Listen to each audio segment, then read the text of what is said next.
You check your bank account and it doesn't look dangerous. Nothing is collapsing. Nothing is urgent, but something feels off. You're doing what responsible people do. You earn, you spend carefully. You avoid obvious mistakes. So why does progress feel invisible? Here's the contradiction you can't ignore. The things that make you feel financially safe might be the exact reason you're not becoming financially free. Pause on that. Because if that's true, then your entire system of being smart with money might not be building wealth at all. It might just be maintaining a life that looks stable from the outside, while slowly locking you inside it. And there are reasons for that. Hidden trade-offs, silent drains, choices that feel correct in the moment, but compound into distance from freedom. And once you see them, you won't be able to unsee how normal they became. So the question isn't what you're spending. It's what that spending is quietly removing from your future. Let's start at the bottom, because the smallest illusions are usually the most expensive. Pity the safe spending that never feels like loss. You don't notice this one because nothing big happens when you do it. It's just small purchases, normal ones, a delivery here, a convenience fee there. It's only a few extra dollars decision. It feels responsible because you're not overspending dramatically. But here's the hidden truth.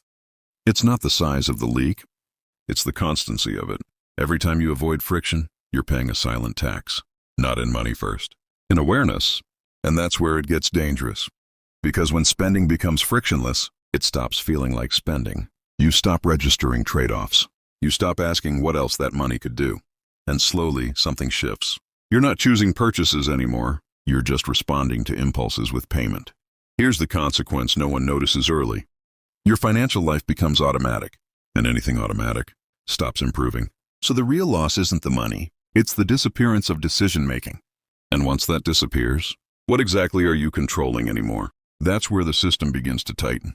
But you don't feel it yet, not until the next layer. Number 9, the comfort that steals your awareness. This one feels responsible. Even smart. You avoid risks. You choose stability.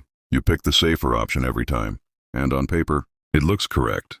But here's the hidden flaw. Safety without direction becomes delay disguised as discipline. You think you're protecting your future, but you're actually postponing it. And the longer this continues, the more normal it feels. Because nothing breaks. Nothing forces change. So your brain concludes everything is fine. But wealth doesn't disappear loudly. It disappears quietly through time you don't challenge. Here's where it gets uncomfortable. You are not stuck because you made one wrong decision. You are stuck because you made 1,000 acceptable ones that all pointed in the same direction. Away from risk, away from acceleration, away from anything uncertain enough to change your position. And slowly, your life becomes optimized for not losing, not for winning, and that difference becomes your ceiling. But you don't see the ceiling yet, because you're still inside it, until something cracks the illusion. This is where it stops being about money and starts feeling personal. You were never just trying to be responsible. You were trying to avoid the version of you that takes risks and doesn't get immediate validation.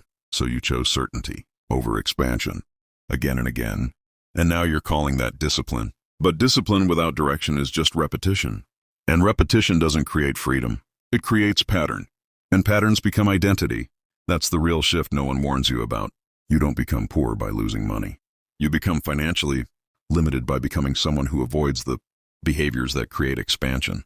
And once that identity locks in, even opportunities start feeling uncomfortable. Not because they are risky, but because they are unfamiliar. And unfamiliar feels like danger, so you reject growth without even noticing you're doing it. That's the trap.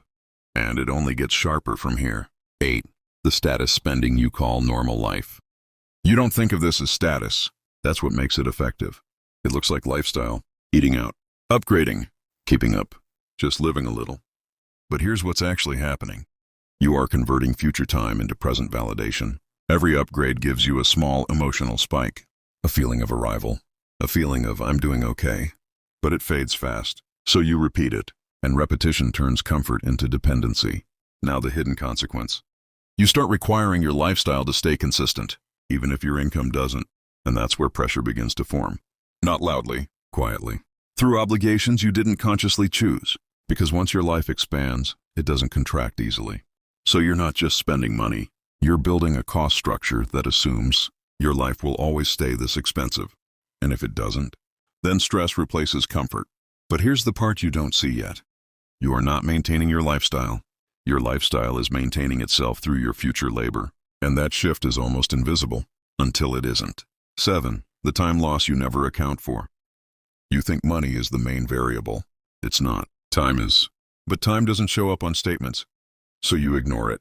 Every convenience purchase feels small, but the real cost is fragmentation. You stop doing things directly. You stop building simple systems. You outsource everything that requires effort. And slowly, your life becomes a series of intermediaries. Apps, services, subscriptions, each one saving you minutes, but removing ownership of your attention. And here's the hidden damage. When you stop controlling the process, you stop understanding the system. And when you stop understanding the system, you become dependent on it. So even if you're saving time, you're also losing leverage. And leverage is what builds wealth quietly. Not income, not effort, leverage. But that starts to collapse when everything becomes outsourced. And once that happens, you stop building, you start managing. And managing never compounds. It only maintains. Which leads to the next trap. 6. The upgrades that never change anything. You tell yourself it's necessary. New phone, new device, new version, better performance. But pause. What actually changed in your daily life? Nothing meaningful. That's the uncomfortable part. The upgrade feels like progress, but your behavior stays identical. Same apps, same habits, same outcomes. So what are you really buying? Not capability, not transformation, just refreshment of appearance. And here's the consequence.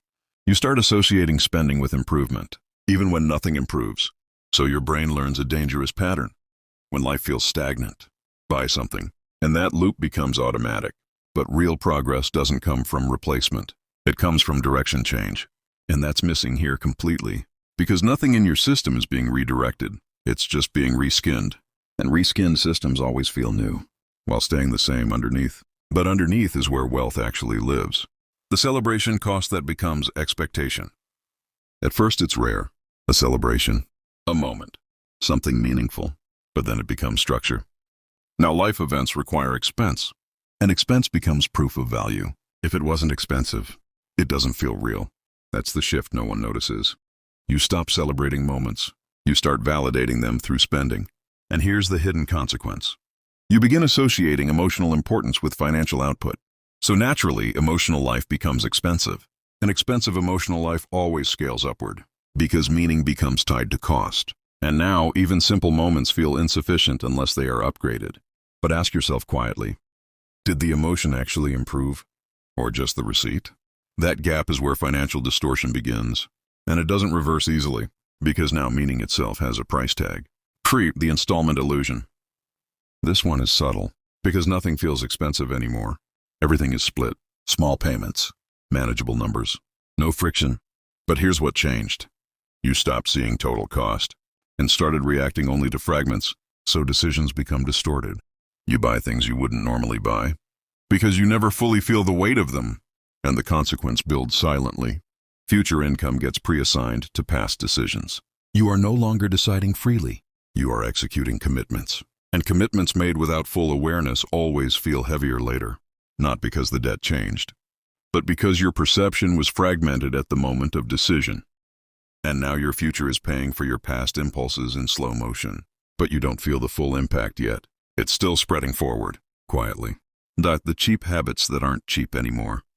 You still think in old prices, old expectations, old comparisons. But the system changed. What used to be cheap isn't anymore. And because your perception hasn't updated, you keep overpaying without realizing it. Not just financially, but structurally, because you don't question categories that feel familiar. And familiarity is expensive when it stops being accurate. Here's the deeper issue. Your decisions are based on memory, not reality. So your brain is negotiating with a world that no longer exists. And that gap silently drains you, not in spikes, but in repetition, over and over, until the normal baseline itself becomes financially inefficient. And by the time you notice, it already feels too normal to question. The identity cost of being good with money. This is where everything tightens. You think you're disciplined, careful, responsible, but look closely at what that identity is built on. Avoidance of mistakes, avoidance of loss, avoidance of regret. So your financial identity becomes defensive, and defensive systems do one thing well. They prevent collapse, but they also prevent acceleration. And here's the contradiction. The more you protect your financial life, the less it expands. So being good with money quietly becomes a way of staying exactly where you are, just more comfortably. But comfort is not progress. It's repetition with lower anxiety. And that's why it feels safe. But safety and growth rarely move together. And eventually, you have to choose which identity you're actually serving. Because you cannot optimize for both indefinitely. 1. The real trade-off no one tells you. This is the part everything leads to. Not spending, not habits, not choices, but time. Every financial decision is actually a time decision. You're either buying back your future or selling it in small pieces, and most people don't realize which direction they're moving in. Because nothing breaks immediately. Life continues. Bills are paid. Routine stays intact, but years move quietly. And the gap between what you could have built and what you maintained slowly becomes visible. Not in money, in options. And options are the real currency of freedom. Here's the truth that connects everything. You didn't lose wealth in one decision. You distributed your future across thousands of small ones that all felt reasonable. And reasonableness is exactly what makes it invisible, because nothing looks wrong. Until you realize nothing is changing. Money was never the point. It was always a reflection of attention, of identity, of repeated trade-offs you stopped questioning because they felt normal. But now the illusion is exposed. You are not behind because of one mistake. You are behind because of a system that never required you to notice the trade-offs in real time. And that system is still running, unless you start seeing it differently. Because once you do, every purchase stops being just a purchase. It becomes a decision about the version of you that continues forward. And the unsettling part is this. Most people never consciously choose their financial identity. They inherit it through repetition. But there is another layer beneath all of this. The financial behaviors that look normal today are only one part of the system quietly shaping your life. And the next layer is even less visible than this one, but far more expensive. That's where the next story begins. The next top 10 wealth killers most people don't notice early.